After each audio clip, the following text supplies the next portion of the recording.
Today I am going to describe an important passage for class 10. This is very important for exam purpose. Read the following passage carefully and answer the questions that follow. Jharkhand academic council के लिए बहुत ही महत्वपूर्ण यह passage है. आइए देखते हैं सीधे पैसेज पे. The water of Jamuna in Delhi has become useless. English to Hindi हम लोग देखते चलेंगे, उसके बाद हम लोग क्वेश्चन एंड आंसर हल करेंगे. तो ये the water of Jamuna in Delhi has become useless. जो जमुना नदी का जो पानी है वह दिल्ली में बहुत ही बेकार हो गया है, अनुपयोगी हो चुका है. The water of this river is polluted and has received E grade in terms of quality.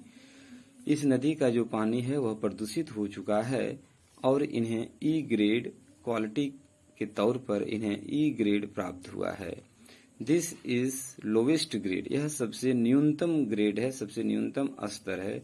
Which indicates the severity of pollution in water. जो जल में प्रदूषण की मात्रा को निर्देशित करता है.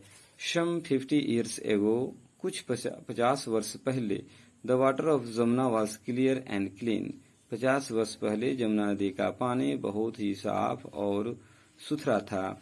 Many water plants such as weeds, कई प्रकार के जलीय पौधे जैसे कि weeds, algae, shrubs grew in water or along the banks of the river.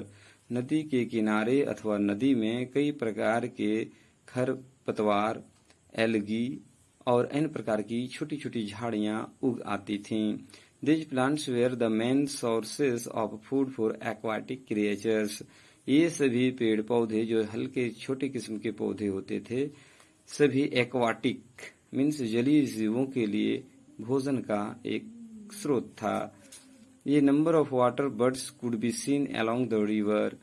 जल नदी के किनारे में अथवा नदी के आसपास में भारी संख्या में पंछियों को भी देखा जा सकता था. With the onset of winter thousands of migratory birds would come here to feed in the Jamuna water. ठंडे दिनों में हजारों प्रवासी पंछियां यहाँ अपना भोजन करने की तलाश में जमुना नदी के इर्द गिर्द आते थे तथा जमुना नदी में तैरते हुए देखे जा सकते थे. Sadly, these water species and birds have vanished. स्वाभाविक की बात है, दुख की बात है कि आज ये सभी जलीय जीव और पंछियां गायब हो चुके हैं और डाइड अथवा विलुप्त हो चुके हैं. What one find now are red worms. अब जो इन नदियों में है वहां पर लाल कृमि पाए जाते हैं, कॉल्ड क्रिनोमिड्स, जिसे क्रिनोमिड्स कहा जाता है. Fish live in the most unhygienic and polluted water, जो कि बहुत ही अस्वास्थ्यकर, बहुत ही हानिकारक कह सकते हैं और प्रदूषित जलों में यह विकसित होता है. इस प्रकार से हम सभी ने इस पैसेज जो दिया गया उसका अध्ययन कर लिया और ये पता चल चुका है कि वाटर ऑफ जमुना के बारे में लिखा हुआ है. तो आइए सीधे हम लोग क्वेश्चन एंड आंसर करने का प्रयास करते हैं. इस बार जो जैक की परीक्षा आयोजित की जा रही है उसमें से आपको पैसे से 7 प्रश्न पूछे जाएंगे. उनमें से किन्हीं आपका 5 प्रश्नों के उत्तर देने हैं. You will be asked 7 questions but you have to attempt only any 5 questions. Now answer. Which grade has the water of Jamuna received in terms of quality?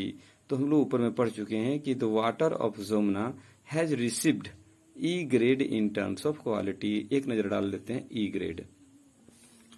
तो इसको बनाने का बहुत अच्छा है कि आप सरल तरीके से try to give answer in your own words, अपने शब्दों में आंसर देने का प्रयास करें. तो हम लोग इसको बनाने का प्रयास करेंगे.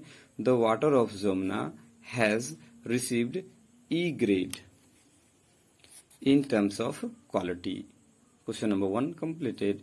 How was the water of Jamuna some 50 years ago? 50 वर्ष पूर्व जमुना का पानी किस प्रकार से था? तो the water of Jamuna about 50 years ago, the water of Jamuna was clear and clean. Question number B. Indeed. Name some water plants which grew in water. कुछ जलीय जीवों के जलीय पौधों के नाम बताएं जो जमुना नदी में अथवा नदी में उगते हैं. तो we can say such as weeds, algae, shrubs grew in water or along the bank of the river. This is the answer for C number. What do you mean by chironomids? Chironomids क्या होता है? तो हम लोग अध्ययन कर चुके हैं। क्रियोनोमिड्स एक हानिकारक जीव है जो आजकल प्रदूषित जलों में विकसित होता है। तो चलिए इसका आंसर देख लेते हैं। Chironomids are red worms which live in the most unhygienic and polluted water। चलिए इसको एक और नजर और डालते हैं इसका डिफाइन करने के लिए। What is chironomids? Chironomids are red worms which live in the most unhygienic and polluted water। इस प्रकार से आपने डी तक आंसर कर लिया है। These plants were the main source of। चलिए इसको हम लोग खोजने का प्रयास करते हैं। आपको पैसे से source of food for aquatic creatures, इसको यहाँ पे हम लोग पूरा कर लेंगे। The water species and birds, तो हम लोग देख लेते हैं इसको खोजने से। The water and species, bird से आगे हुए हैव वेनिस्ड और डाइड। ये आपको ये सेंटेंस यहाँ पे जुट जाएगा। Make meaningful sentences of the following words. Useless, इसका हम लोग यूजलेस में अनुपयोगी, जो अब उपयोग में नहीं है। इसको हम लोग बना सकते हैं the water of Jamuna is useless now vanished. The plants and birds of the river Yamuna have been vanished और डाइड। इस प्रकार से आपने एक पैसेज का हल कर चुका है। आप बार बार अभ्यास करें। Try again and again, try to give answer in your own words. Thank you. Best wishes, the water of Jamuna.